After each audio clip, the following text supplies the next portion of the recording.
육대장.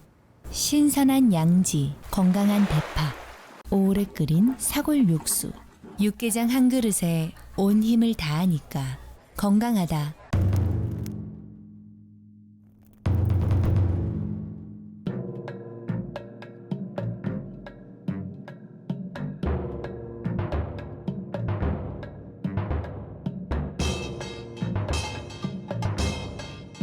육개장은 육대장. 사랑이 샘솟고 웃음꽃 가득한 5월을 라디오 서울이 함께합니다.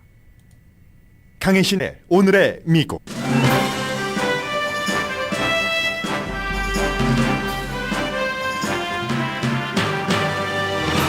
연방준비제도는 이자율을 0.25%포인트 인상하면서 지난번 미팅 때와는 한 문장이 다른 성명을 발표했습니다. 추가적인 금리 인상이 필요할 수 있다는 문장이 삭제됨으로써 올해는 금리 인상이 더 이상 없을 수 있다는 가능성을 시사한 성명입니다. 이자율 인상으로 크레딧카드나 자동차 융자는 모두 영향을 받지만 주택 융자나 학생 융자는 케이스에 따라 차이가 있습니다. 세이빙 이자율은 당연히 올라갑니다. 한인들도 이용하는 퍼시픽 웨스턴 뱅크가 흔들립니다. 로스앤젤레스에 본사가 있는 퍼시픽 웨스턴 뱅크는 지금 매매부터 투자가 유치까지 모든 옵션을 고려 중입니다. 그 밖에 다른 지역 은행들의 주가도 내려갑니다. 미국 오일 값이 이번 주 10%가 내려갔습니다. 유가 하락은 경제가 약해질 수 있다는 의미로 해석됩니다. 민주당이 채무 상한선 협상이 실패할 경우 민주당 단독으로 처리하는 방법을 찾으면서 영킴, 미셸 스틸 의원 등 공화당 하원 의원 18명을 설득시킬 준비를 하고 있다고 뉴욕타임스가 보도했습니다. 바이든 대통령 아들의 세금과 총기 구입에 대한 기소 여부가 곧 결정될 수 있다고 워싱턴 포스트가 보도했습니다. 어떤 결론이 나오든지 바이든 대통령 캠페인에는 영향을 미칠 것으로 보입니다. 50만 달러 상당의 무료 호화 휴가 등 스캔들이 생긴 클래런스 토마스 연방 대법관이 이번에는 친아들처럼 키우는 친척의 비싼 등록금을 공화당 기부자가 지불한 것이 밝혀져 또 논란입니다. 극우 무장그룹 프라우드 보이즈의 멤버 4명이 의사당 폭동 사건에서 선동 음모 혐의로 유죄 판결을 받았습니다. 이 시간 탑뉴스입니다. 최고 형량은 20년입니다. 러시아가 푸틴 대통령을 암살하기 위한 드론 공격이 있었고 배후가 미국이라고 주장하자 미국은 러시아의 주장에 반박합니다. 러시아는 핵보복 위협까지 들고 나왔고 우크라이나 수도와 오데사를 목표로 대대적인 드론 공격을 이어갑니다. 홈리스 피플 생활을 이겨낸 캘리포니아주 여성이 복권 스크래처 500만 달러에 당첨됐습니다.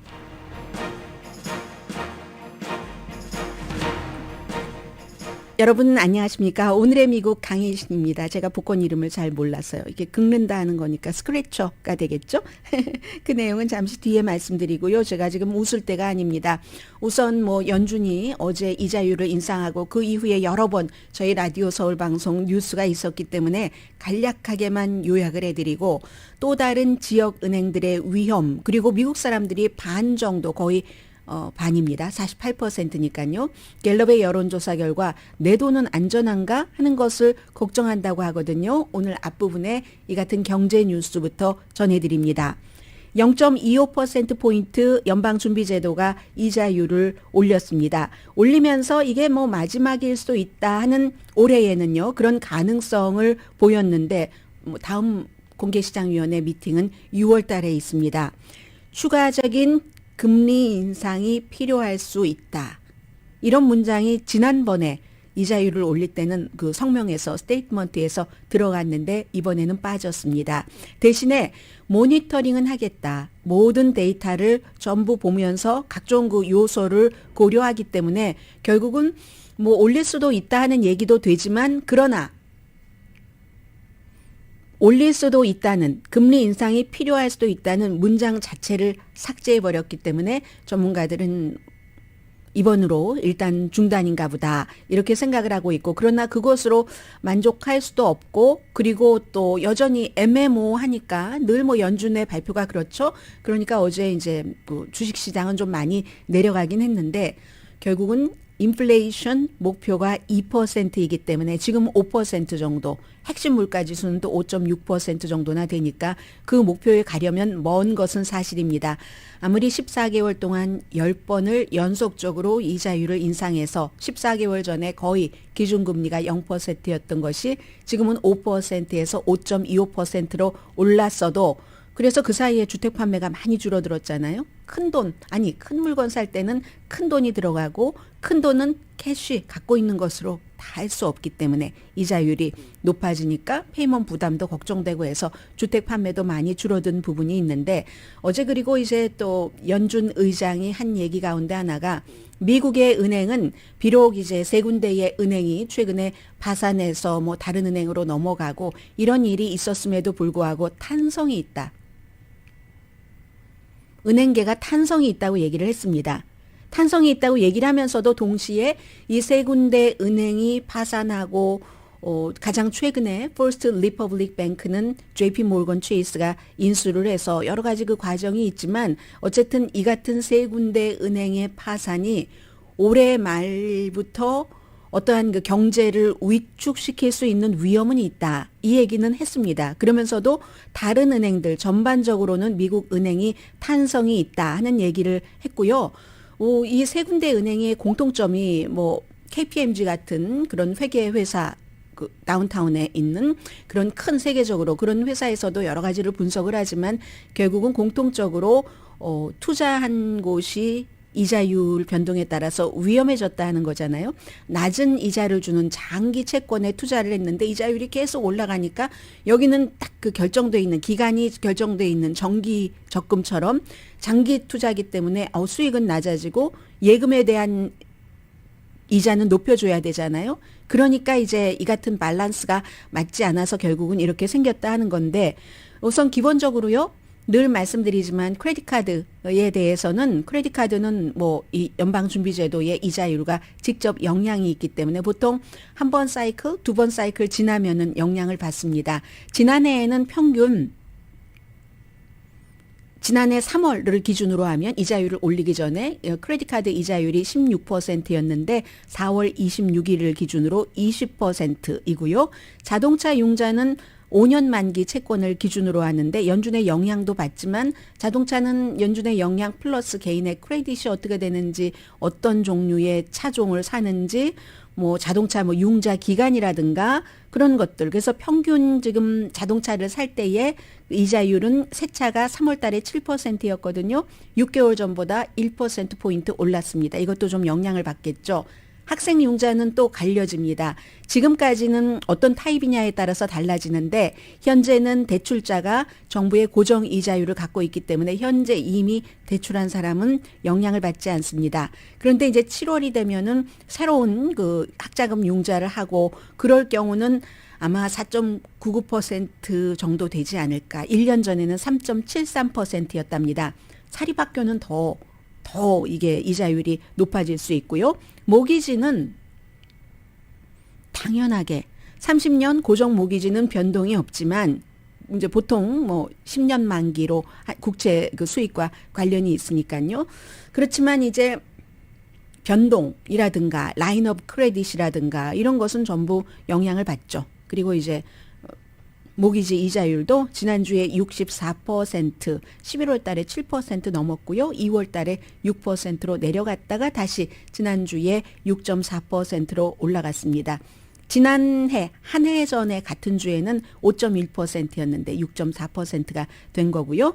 그래서 이제 변동 이자율이나 그 라인 오브 크레딧 이자율은 뭐 두 번, 세 번 빌링 사이클 있으면은 이번에 오른 것이 반영이 될 겁니다. 저축이 항상 좋죠. 이럴 경우는 즉시 발생하는 건 아닙니다. 왜냐하면 저축에 대한 이자율은 은행에 따라서 다른 프로그램을 갖고 있기 때문에 은행이 우리가 지금 좀 이자율을 높일까? 이자율을 높인다는 것은 돈을 많이 예금을 가지고 오기를 원하는 때죠. 그렇기 때문에 지금 아마 그러는 때가 될 겁니다. 그래서 이자율을 은행에 따라서 그리고 이자율 자체도 프로그램 뭐 은행마다 다 다르니까 이럴 때는 이제 여러분들이 쇼핑이 필요하신 거죠. 온라인 은행도 요즘 많이 이용을 하시던데요. 온라인 은행의 평균 그 CD, 뭐 정기 적금이요. Certificate of Deposit, 이 정기 예금은 1년 전에 비해서 0.7% 이자율이 올라서 지금 4.7%입니다. 은행에 큰돈 넣으시는 분들은 웬만큼 이제 돈을 이자를 받으실 수가 있습니다. 그리고는 이제 지역 은행들이 계속 그 위험한 은행들이 지금 한 군데가 아니라 로스앤젤레스에서 파란색으로 쓰여졌는데 간판이 말하자면 은행 간판이 많이 보셨을 겁니다. 퍼시픽 웨스턴 뱅크 흔들리고 있습니다. 미국 사람들은 그 뉴스에서도 퍼시픽 웨스턴 뱅크 이름을 다 부르지 않고요. 그냥 팩 웨스턴이라고 부르고 있는데 이 팩 웨스턴이 미국의 뭐 거의 5천 군데 되는 은행 가운데서 그 자산 규모로 59위입니다. 한인은행 어느 은행도 이 은행을 따라가지 못해요. 그래서 414억 달러가 있는데 그런데 이제 뱅크 오브 호프가 미국 5천 군데 은행 가운데서 100위 순위여서 뭐 얼마 전까지 200억 달러 정도 되려고 하다가 지금 190억 달러대에 머물러 있습니다. 그런데 이 한인들도 이용을 하는 퍼시픽 웨스턴 뱅크는 자산이 414억 달러인데 로스앤젤레스에 본사가 있고요. 지금 모든 옵션을 다 열어놓고 있답니다. 누가 우리 은행을 살까? 아니면 장기적으로 우리 은행이 지금 어떡하지 예금이 막 빠져나가고 하는데 이것을 설계해 줄 설계사. 예를 들어서 이제 뭐 정치권에서는 뭐 비상대책위원회를 만들어서 비상위원장을 모신다던가 지금 그런 일들도 하고 있습니다. 물론 며칠 전에 그 퍼시픽 리퍼블릭 뱅크가 JP 몰건 체이스에 팔리고 나서 그 이후에는 예금이 아주 눈에 띄게 빠져나가지는 않았다고 얘기를 합니다. 그런데 주식값이 엄청 흔들려서요. 결국은 어제 보니까 다 합쳐서 1사분기에 71% 주식값이 내려갔습니다. 디파짓도 줄어들었고요. 최근에 이제 조금 늘어난다고는 하지만 그래서 결국은 장기 계획을 세울 수밖에 없고 어제 이제 이런 발표 나오니까 주식시장 오픈하기 전에도 또 이제 주식이 내려가고 있는데 그러면 서부의 은행들이 이렇게 힘든 겁니다.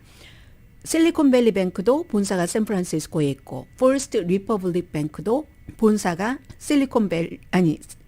샌프란시스코에 있고 이번에 이 이제 지금 위험하다 하는 그 퍼시픽 웨스턴 뱅크도 로스앤젤레스에 본사가 있잖아요. 그래서 이제 그 지역 은행 특히 서부가 이렇게 위험하다 하는 얘기들 오늘 CNBC에서 많이 보도를 하고요. 그러니까 다른 은행 주가들도 지금 내려가고 있거든요. 코메리카나 뭐 코메리카나가 아니라 코메리카죠. 코메리카의 주식값도 어제 많이 내려갔습니다. 그리고는 이제 여기까지는 파이낸셜 타임스의 보도였지만 CNBC의 보도였지만 파이낸셜 타임스는 캘리포니아주가 아닌 다른 곳의 지역 은행도 흔들리는 은행이 있다 하고 전하고 있더군요. 피닉스에 본사가 있는 웨스턴 얼라이언스 주식값 이거는 완전히요. 이 퍼시픽 웨스턴보다도 더 많이 내려갔습니다. 그래도 아직 이 은행은 비상구조팀을 만들지는 않았다고 하고 그 연방 예금 공사가 FDIC가 직접 개입할 그럴 단계는 아니라고 합니다. 그 밖에도 시온뱅크 또 지금 별로입니다. 그러니까 사람들이 그 안심을 하지 않고 자꾸 예금을 빼나가고 하니까 갤럽이 여론조사를 했는데요. 미국의 예금주의 반은 내가 은행에 둔 돈이 안전한가? 이런 것을 염려를 여전히 아무리 방송으로 많이 25만 달러까지는 연방 예금보험공사가 장담을 합니다. 그리고 실리콘밸리 뱅크나 시그니처 뱅크나 그 이상의 돈을 예금한 분들도 어찌어찌하여 전부 정부가 그 돈을 보증을 해드렸습니다라고 말씀을 드리는데도 사람들은 항상 만일의 사태를 걱정합니다. 48%가 내 돈이 은행에서 안전하지 않을 수도 있어 이렇게 생각을 하고 그 가운데서 19%는 대단히 걱정을 하신답니다. 29%는 그냥 걱정하는 정도? 그런데 이게요. 2008년도 금융사태가 일어났었을 때 있죠. 그때와 비슷하다고 하거든요. 이 걱정하는 비율이. 그때 2008년도에 그 재정 사태가 일어났을 때 워싱턴 뮤추얼을 포함을 해서 바로 그 워싱턴 뮤추얼이 그 저희 웨이셔 길에도 있었고 워싱턴 뮤추얼이 저희 회사 맨 아래층에 있는 체이스가 인수를 했었죠. 그 당시에 그 은행과 수십 군데 은행이 합쳐서 그 당시에 무너진 그 돈이 이번에 인플레이션을 감안을 하고 실리콘밸리 뱅크, 시그니처 뱅크, 포스트 리퍼블릭 뱅크가 망했을 때의 그 가치를 합산한 것이 더 많습니다. 그 수십 군데, 거의 30군데 정도 되는 은행의 그것이. 그러니까 이번에 숫자가 몇 개라고 해서 뭐 그다지 안심할 건 아니고 거기에 자꾸 이렇게 추가가 되니까 이런 뉴스가 나오니까 사람들이 걱정을 하는데요. 그것도 굉장히 정치적인 성향에 따라서 걱정하는 사람 이런 게 다릅니다. 민주당 잘 사는 사람, 대학 졸업자는 덜 걱정을 하는데 공화당과 무당파 뭐 교육을 조금 덜 받은 사람들이 훨씬 많이 걱정을 한답니다. 아무리 그 홍보를 해도 25만 달러 이걸 이제 안 믿는 것도 있고 그런 것도 있겠지만 또 하나는 현 정부에 대한 불만이기도 하겠죠.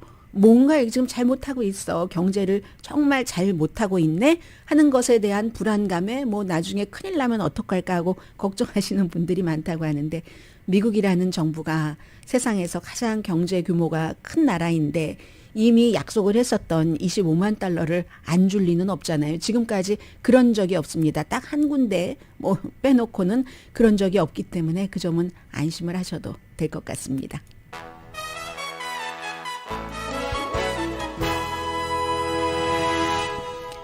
오늘의 미국은 신용의 상징 유한양행 건강식품과 누구나 젊어지는 얼굴 피부과학 셀리온, 이민법, 가정법 전문 제인정 종합법률사무소, 재래식으로 직접 만든 검정콩 생순두부, 수라원 순두부, 총 20억 달러 승소, 교통사고와 상해 전문 브라이언 타필라와 CG 변호사 그룹, GC 내추럴, 당뇨병을 치유하는 든든한 캠페인을 하는 GC 내추럴 공동펀입니다. 잠시 뒤에는 이 뉴스를 세 가지 아이템을 전해드리려고 합니다. 잠시 뒤에 뵙겠습니다.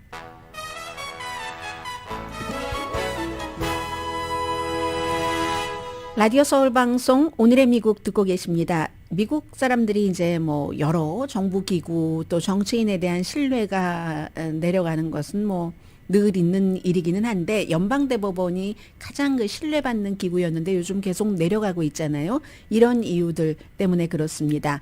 클래런스 토마스 연방 그 대법관이 이번에 또 다른 케이스로 비난을 받고 있는데 또 일부에서는 정치적인 공격이다 이렇게 얘기를 하기도 하고요. 한번 들어봐 주세요. 클래런스 토마스 연방 대법관이 아들처럼 키우는 청년의 사립학교 등록금을 공화당 기부자가 지불했고 지불하는 것으로 밝혀졌다 하는 게 이제 아주 그 탐사 보도를 하고 있는 지난번에도 클래런스 토마스에 대해서 여러 번 보도를 했었던 프로퍼블리카가 비영리재단과 마찬가지로 운영이 되거든요. 그곳에서 여러 가지 자료를 다 제시하면서 밝힌 내용입니다. 보딩스쿨, 조지아주에 살고 계신 분들 안녕하세요. 그쪽에 레이크 아카데미라는 보딩스쿨이 있다면서요. 한 달에 뭐 6,000달러 이상 든다고 하는데 1년이 아니라 그럼 1년에 사립대학교 등록금보다도 훨씬 비싸네요. 그리고 버지니아에 있는 보딩스쿨 학비도 됐었고 이게 누구냐면은 뭐 한 번에 뭐 어떤 지역 휴가로는 1년에 한 번 뭐 50만 달러 이상을 클래런스 토마스 부부에게 썼다는 바로 억만장자 공화당 기부자 할란 크로가 역시 이 돈도 지원을 했습니다. 그래서 이제 더 힐 같은 많은 매체가 뭐 클래런스 토마스에게 물어보면 답을 안 하고 있고요. 이 사람한테 물어봤더니 우린 잘못한 거 없다 이렇게 답변을 합니다. 아니 우리가 뭐 장학금을 주는 사람들이 한두 명이야? 내 와이프가 장학금 많이 주고 있는데 그리고 그 지난번과 똑같은 거죠. 한 사람에게 연방 대법관에게 50만 달러 정도의 휴가 비용을 썼다 하면 아니 우리가 뭐 그렇게 쓰는 게 뭐 전혀 이상한 일 아닌데 우리 다른 사람들에게도 잘 대우를 해주는데 하고 이번에도 또 하나를 더 붙입니다. 학교로 직접 돈을 지불을 했지 우리가 뭐 클래런스 토마스 대법관에게 돈을 준 건 아니다라고 얘기를 하고 있고요. 클래런스 토마스는 노 코멘트를 하고 있는데 이 청년이 누구냐면은 뭐 이름까지 말씀드릴 필요는 없는 것 같고 클래런스 토마스의 시스터의 손주랍니다. 그런데 이 시스터의 손주를 6살 때부터 뭐 아주 드물게 이 토마스 대법관이 인터뷰를 하잖아요. 인터뷰를 할 때 내가 그 아들로 키우는 아이다 이렇게 얘기를 했고요. 2007년도 그때가 6살이었습니다. 지금은 이제 컸죠. 청년이 됐죠. 이런 얘기가 나오니까 이제 린지 그레이엄 의원이 제일 강하게 뭐 이걸 왜 이렇게 정치화하느냐 아무 문제가 없는 건데라고 얘기를 하고 있고 연방법에 따르면 대법관들은 선물 받은 것을 공개를 해야지 되는데 본인 것뿐만이 아니라 배우자 그리고 뭐 부양 가족이 있으면 그 부양 가족도 선물 받은 것을 공개를 해야지 되는데 클래런스 토마스는 50만 달러 휴가를 받았어도 공개하지 않았고 이렇게 뭐 한두 번이 아니라 오랜 기간 동안을 한 달에 뭐 예를 들어 6천 달러 이상 되는 학비 같은 것도 지원을 받고는 하나도 등록하지 않았다. 린지 그레이엄은 정치화한다고. 실제로 민주당에서 클래런스 토마스 연방 대법관을 대대적으로 공격하는 것은 사실입니다. 그러나 이제 사실 무근인 것을 가지고 공격을 한다던가 그런 건 아니고요. 이런 건 다 이제 자료가 나와 있는 거니까.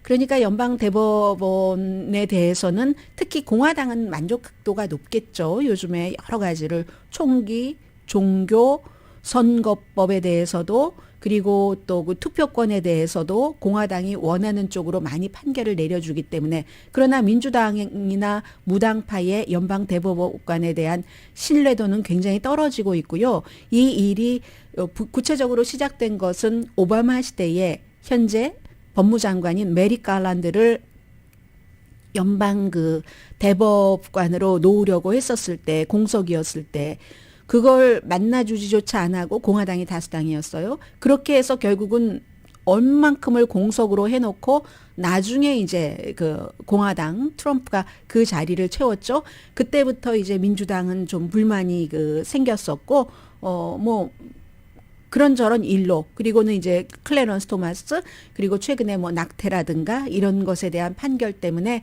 가장 좀 고귀하게 고결하게 노블하게 사람들이 생각을 해야지 되는 거기서 점을 딱 찍어주면 더 이상 말하지 않는 이런 기관이 거기서 점을 찍어도 이거 맞게 찍은 거야? 쉼표 찍어야지 되는데 맞춤표 찍은 것 아니야? 이렇게 의심하는 사람들이 늘어난다는 거고요.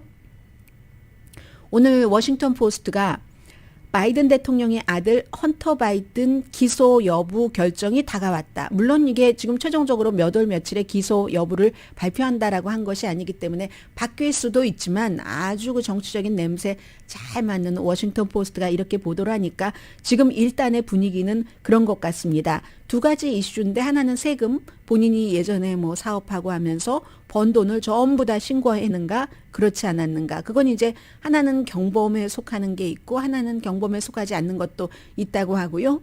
총기 문제는 총기를 살 때 2018년도에 권총을 샀는데 권총을 살 때 쭉 그 질문하는 거 있잖아요. 뭐 약물을 복용했습니까? 뭐 우울증 약을 복용을 했습니까? 또 뭐 그밖에 진정제 등등 뭐 마약 성분이 있는 건 막 물어보는 데다가 no 없다고 했는데 나중에 이제 본인이 또 책도 썼어요. Beautiful 뭐죠? Beautiful Things.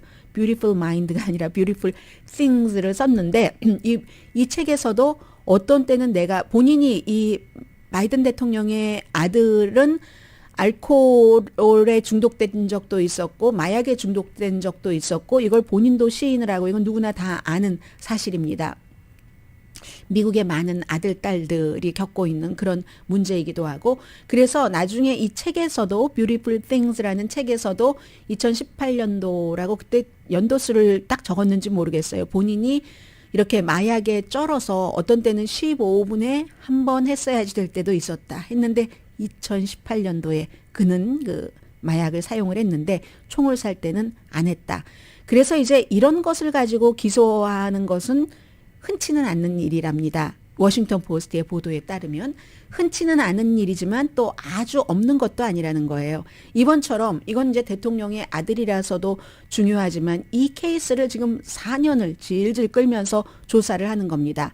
사업할 때 뭐 돈을 뭐 제대로 벌었느냐 안 벌었느냐 이거에 대해서는 트럼프 전 대통령 시절에 4년 내내 조사를 해서 트럼프의 상원, 트럼프의 하원에서도 조사를 했는데 그것이 딱 뭐 기소될 만한 법을 위반한 그 증거를 찾지 못했기 때문에 기소하지 못했던 거고 그 이후에는 이렇게 지난번 선거할 때부터 총 살 때 세금을 제대로 냈어? 이런 것들을 가지고 하는데 곧 아마 결정을 한다는 것 같습니다.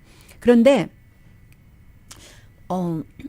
어떤 기소를 하던 기소를 안 하던 상상하실 수 있잖아요. 기소를 하면 해서 안 하면 안 해서 이건 다 바이든 대통령에게는 뭐 영향을 많이 미치는 일이고요. 또 다른 케이스도 있어요. 알칸소 법정에서 이제 4살 아이의 어머니에게 본인이 키우진 않는데 양육비를 한 달에 2만 달러씩 주는데 그 수입이 그렇게 되지 않으니까 이걸 이제 깎으려고 하는 그 과정에서 법정에 출두하라는 명령을 받았고요. 2020년도 트럼프 전 대통령과 아버지가 대선에서 싸울 땐 조용히 있었죠. 아주 몸도 낮추고. 그런데 요즘 좀 바꾼 것 같아요. 뭐라고 할까요? 대응 방안이라고 할까요? 이마누엘 마크롱 프랑스 대통령이 윤석열 대통령 오기 전에 첫 번째 아버지의 국빈 방문자였는데 그때도 뭐 행사 만찬 이런 데 나왔었고 이번에 아버지가 이 아일랜드를 방문했었을 때는 그곳이 이제 뭐 아버지 조상의 고향이고 하니까 아버지 거의 모든 행사에서 아버지 옆에 있었답니다. 그리고 뭐 변호팀들도 굉장히 강하게 변호를 한다고 하거든요. 아무튼 이 케이스 공화당에서는 헌터 바이든을 앞으로 선거 캠페인을 할 때 때릴 것이고 민주당에서는 당연히 트럼프 전 대통령을 법적인 문제와 관련해서 때리겠죠. 오늘 아침에 뉴욕타임스를 보면은요. 트럼프 전 대통령이 뉴욕타임스를 고소를 했습니다. 뉴욕타임스뿐만이 아니라 타임스의 기자와 또 자신의 니스도 조카도 고소를 했잖아요. 아마 트럼프 전 대통령이 제가 자수성가해서 이렇게 돈을 번 사람입니다 했었을 때 많은 한국 분들이 그렇다면 한번 대통령 해보지. 정치인들이 다 그렇고 그런데 자수성가한 사람 하면은 경제는 좀 잘하지 않겠어? 예전에 이명박 대통령 뽑을 때와 똑같은 마인드가 미국 사람들에게도 있었던 겁니다. 그래서 그런가 보다 했는데 많은 사람들이 뉴욕타임스의 이 보도를 보고 트럼프 전 대통령은 절대로 자수성가가 아니고 태어날 때부터 금금수저였네 하고 알게 됐었죠. 아버지에게 많은 재산을 물려받았고 그리고 그 기사에 보면은 아버지의 유산 상속을 아버지를 몰래 속여서 서류를 가짜로 만들어서 본인에게 많이 이렇게 했다가 아버지가 그걸 알았어요. 알아서 나중에 고치고 그럼에도 불구하고 이제 아버지의 무슨 뭐 부동산 개발 이런 유업을 물려받을 사람은 너밖에 없다 하고 다른 형제들은 형도 다르고 다른 거예요. 그렇게 했는데 그 당시에 또 트럼프 전 대통령이 얼마나 사업을 비열하게 했는가 하는 것까지 세금 보고 등등까지 다 해서 뉴욕타임스가 보도를 했을 때 많은 한국 분들이 자수성가가 아니었구나 이런 것을 아셨습니다. 그 기사에 대해서 트럼프 전 대통령이 2021년도에 뭐 4명의 기자인가 이 기사가 퓨리처 상을 받았습니다. 그리고 조카까지 교활한 음모에 따른 그 보도였다 하고 고소를 했거든요. 명예훼손 등등으로. 그런데 법원에서 이걸 기각해 버렸습니다. 기자는 법적으로 이러한 것을 다 취재할 권리가 있다. 그러므로 트럼프 전 대통령은 뉴욕타임스가 2021년부터 지금까지 이제 법적 대응을 할 때 쓴 비용 있죠? 그 비용 등등을 다 지불해라. 그리고 이건 우리가 법원에서 해결할 일이 아니다. 뉴욕타임스가 충분히 할 일을 했다 하고 그 케이스를 기각시켰습니다. 이런 것. 어제 또 뉴욕에서 뭐 강간 사건 그 케이스에는 또 다른 여성이 나와서 증언을 하는데 그 여성은 예전에 잡지 피플 요즘도 피플 종이로 나오나요? 피플의 기자였습니다. 해서 트럼프 전 대통령이 멜라니아 트럼프와 결혼을 하고 임신했었을 때 그때 마랄라고에 살고 있어서 거기에 취재를 하러 갔는데 피플이니까 뭐 유명한 사람들 많이 보여주잖아요. 사진하면서. 해서 이제 취재를 하고 사진을 찍기 직전이기 때문에 멜라니아 트럼프가 옷을 갈아입으러 갔답니다. 그럴 때 트럼프 전 대통령이 증언을 한 거예요. 그 피플의 기자가. 그랬을 때 한 방으로 가서 막 이렇게 딱 방문을 열고 본인에게 키스를 억지로 하고 벽에다가 밀고 막 이래서 너무너무 고통스러웠는데 그때 말하자면 뭐 집사 비슷한 그 관리인이 들어왔다는 겁니다. 그리고는 옷을 다 관리인이 문을 두드려서 멜라니아 트럼프 여사가 레디가 됐다. 옷을 다 입었다. 사진 찍는 세션 준비가 됐다. 하니까 트럼프가 나가더래요. 그리고는 그분께 이 여자분이 너무너무 당황해가지고 나를 좀 여기서 끌어내달라고 해서 이제 뭐 부축을 받고 뭐 나갔던가. 그런데 그 사람은 이미 이런 것들을 다 알고 있는 듯 했다 하면서 그 뒤에는 또 아무렇지도 않게 뭐 사진도 찍고 했는데 마무리를 했는데 그 당시에는 피플 보스에게 얘기는 안 했답니다. 피플이라는 잡지에 해를 주고 싶지도 않고 그리고 또 그 본인도 너무 그 굴욕적이고 이런 일이 뭐 일어났다는 것이 알려져서 본인에게 여자로서 좋을 게 무엇이 있느냐 하고 그렇지만 본인이 하나 한 것은 그 뒤로는 절대로 트럼프에 관한 취재는 안 한다고 맹세하고 보스에게 안 했고 그 몇 년 뒤에 멜라니아 트럼프가 뉴욕에서 딱 우연히 만났을 때 그 당시에 그 피플의 기자에게 요즘에 왜 이렇게 못 봐요 했을 때도 멜라니아 트럼프에게는 얘기하지 않았다. 나는 트럼프에 의해서 강제로 벽에 밀려주고 키스당하고 뭐 이런 얘기도 했습니다. 그래서 이번에 그 강간 케이스의 결론을 배심원들이 어떻게 내릴지는 알 수 없고요. 또 다른 이제 케이스가 있는데 또 다른 케이스는 트럼프에 관한 케이스가 아니라 미국에서 지금 탑뉴스로 보도하는 겁니다. 잠시 뒤에 전해드리겠습니다. 경제 뉴스부터 전해드리고요.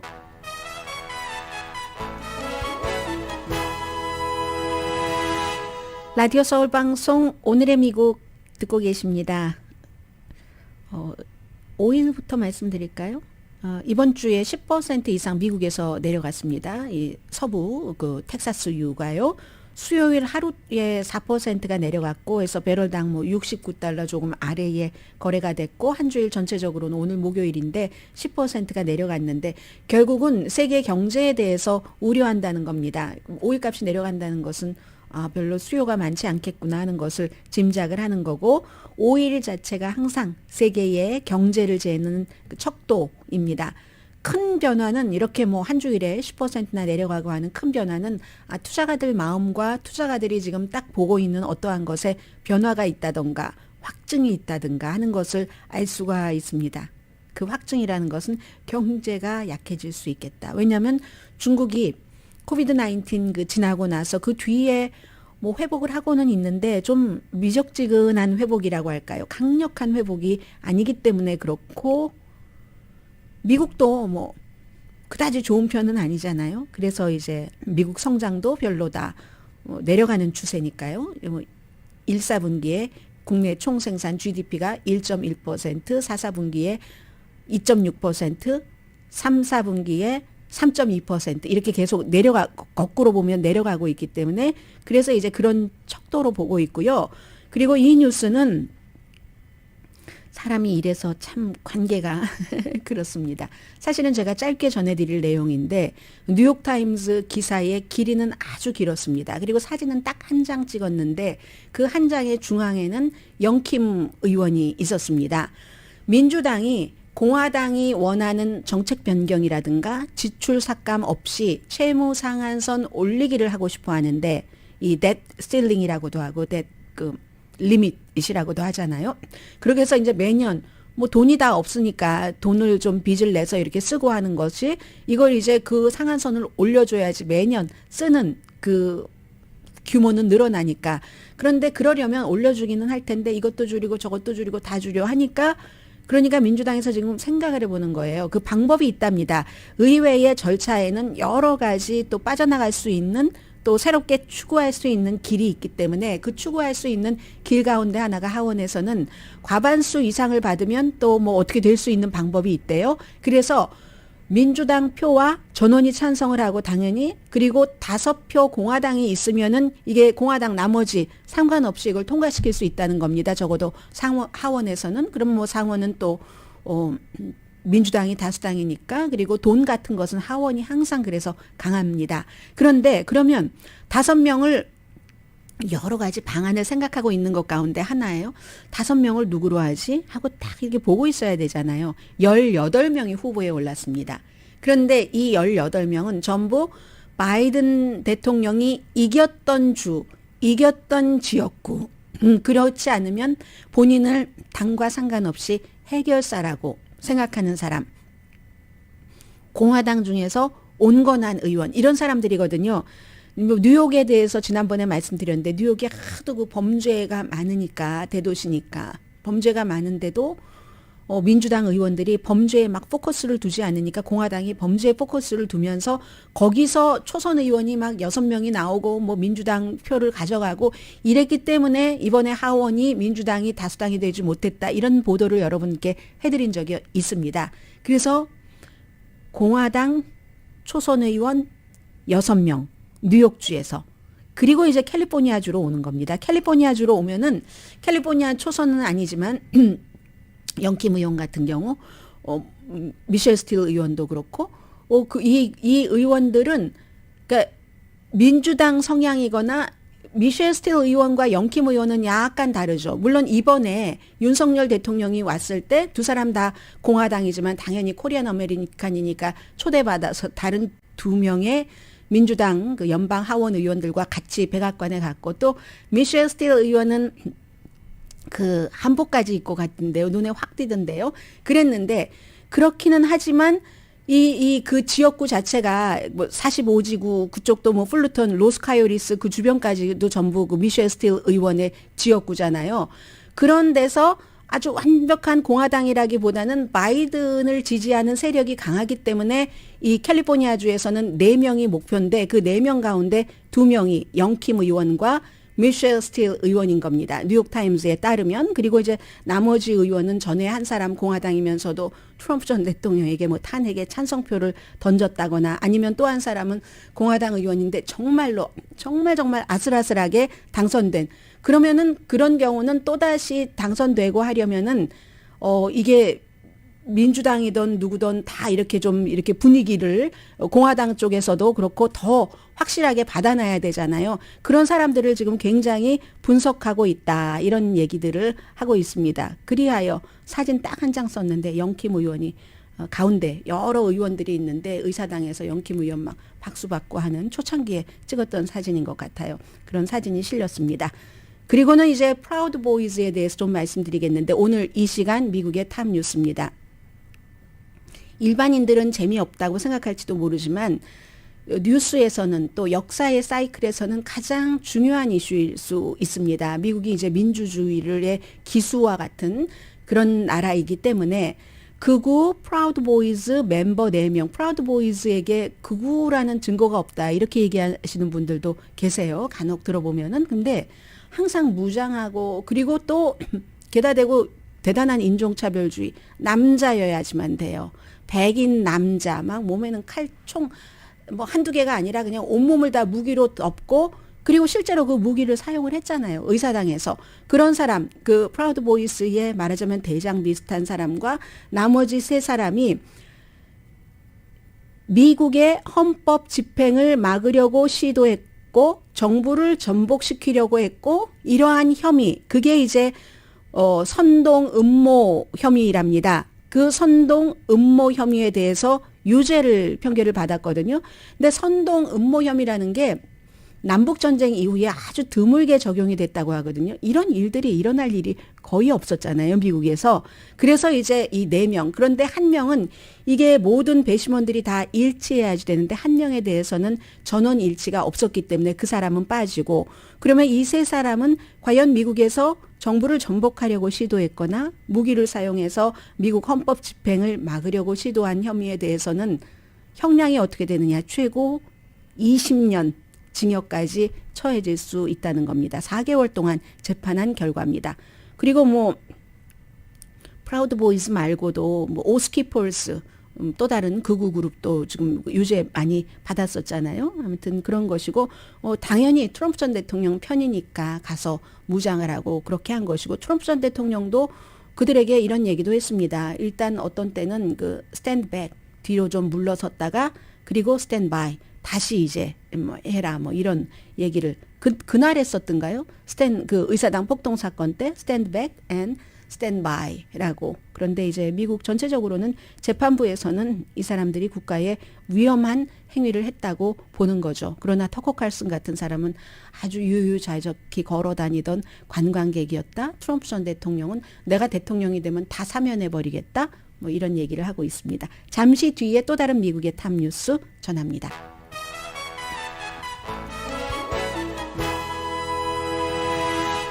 라디오 서울 방송 오늘의 미국 듣고 계십니다. 지금 뭐 러시아와 우크라이나 어제는 이 시점에 이 같은 이슈를 놓고 그랬는데 지금은 이제 미국까지로 번졌습니다. 클렘린의 블라디미르 푸틴 러시아 대통령이 있지는 않았고 러시아에서는 푸틴을 겨냥한 암살 시도를 한 드론 공격이었다. 한 1분 간격으로 뭐 폭발음 들렸고 대단하지는 않았지만 어쨌든 러시아가 그것을 뭐 격추시키고 했었던 그 케이스입니다.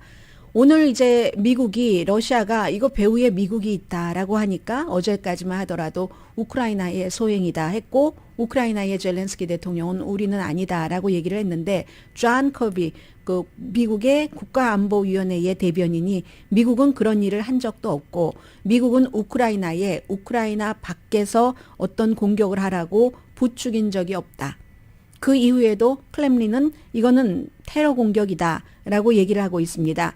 미국은 우리도 지금 정보를 수집하고 있긴 하지만 누구의 공격인지는 알 수 없다고 얘기를 하고 이 같은 상황이 지금 최근에 이제 저도 오늘의 미국에서 러시아의 우크라이나 침공에 대해서 한동안 조금 덜 전해드렸습니다. 한동안 그것은 러시아와 우크라이나가 조금 그 전쟁에 있어서 소강?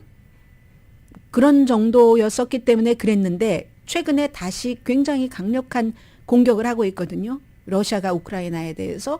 그러니까 강한 공격을 할 때는 항상 민간인이 많이 사상이 되고 민간인 사상자가 나오면 러시아의 그 세계의 다른 나라에서 보는 시선이 굉장히 그 차가워지죠. 아무튼 이렇게 러시아의 우크라이나에 대한 공격이 강해지면서 생긴 일입니다. 그래서 누구는 이거 맞아? 드론이 그렇게 됐다는 게 뭐 예를 들어 가장 심하게는 자작극 아니야? 이런 얘기까지 나오고 있고요. 그리고 나서 어제 이전부터도 러시아가 우크라이나 쪽에 너무너무 많이 미사일과 드론을 공격을 하는데 특히 뭐 남쪽의 오데사하고 항구 그리고 이제 그 북쪽 중앙의 그 수도 키브 이곳을 너무 많이 공격을 해서요. 민간인 사상자는 늘어나고 있고 키브에서는 그 드론을 18대를 전부 격추시켰답니다. 우크라이나가. 그런데 격추시킨 것을 보면은 뭐 모스크바를 위하여 클렘린을 위하여 뭐 이런 것들이 막 거기 써 있었고요. 오데사에서는 학교 기숙사 빌딩을 공격을 했는데 다행히 이제 다친 사람은 없습니다. 그리고 이제 젤렌스키 대통령은 이제는 헤이그 국제재판소 보폭을 넓히네요. 해서 블라디미르 푸틴을 전범으로 어떻게 더 강한 그에게 벌을 주고 체포를 해야지 된다 하는데 뭐 러시아 바깥으로 나와야지 체포를 하죠. 그리고 체포하는 여러 이유 가운데서 가장 지금 중요한 것은 그거잖아요. 어린아이들을 우크라이나 어린아이들을 그야말로 러시아로 끌고 가서 막 다른 곳으로 보내고 하는 그런 그 전범이다 하는 거고요. 그 밖에도 나토는 해저 파이프라인 케이블이 위험하다. 러시아가 지금 어떤 일을 할지 알 수 없다. 뭐 이런 얘기들 지금 많이 나오고 있으니까 분명히 러시아와 우크라이나는 조금 격돌하고 있는 그런 시점입니다. 오늘의 미국은 신용의 상징 유한양행 건강식품과 누구나 젊어지는 얼굴, 피부과학 셀리온, 이민법 가정법 전문 제인정 종합법률사무소, 재래식으로 직접 만든 검정콩 생순두부 수라원 순두부, 총 20억 달러 승소, 교통사고와 상해 전문 브라이언 타필라와 CG 변호사그룹, GC 내추럴, 당뇨병을 치유하는 든든한 캠페인을 하는 GC 내추럴 공동폰이었습니다. 10시에 좋은 아침, 좋은 하루 방송됩니다. 가끔은 좀 좋은 뉴스도 전해드려야죠. 홈리스 피플이었는데 불과 6년 전이라고 하던가요. 2017년 네 홈리스 피플이었는데 한 여성입니다. 결국은요 많은 것을 이겨냈고 지금 새로운 삶을 살고 있고 게다가 복권 스크래처 500만 달러에 당첨이 됐답니다. 500만 달러가 그 2023 스크래처의 최대 금액이라고 하거든요. 루시아 볼세스라는 분인데 오일 체인지를 하는 동안 이 복권을 샀대요. 딱 한 장. 캘리포니아주의 피츠버그에서 저쪽 피츠버그가 아니라 월마트에서 샀는데 6년 전에 노숙자였던 이분이 딱 당첨이 됐고 올해는 이제 결혼도 할 예정이고 학교도 좀 다녔고 그래서 이 돈으로 집도 사고 홈리스였는데 집 사고 이제 그 투자한다 이런 얘기 하시더군요. 강혜신이었습니다.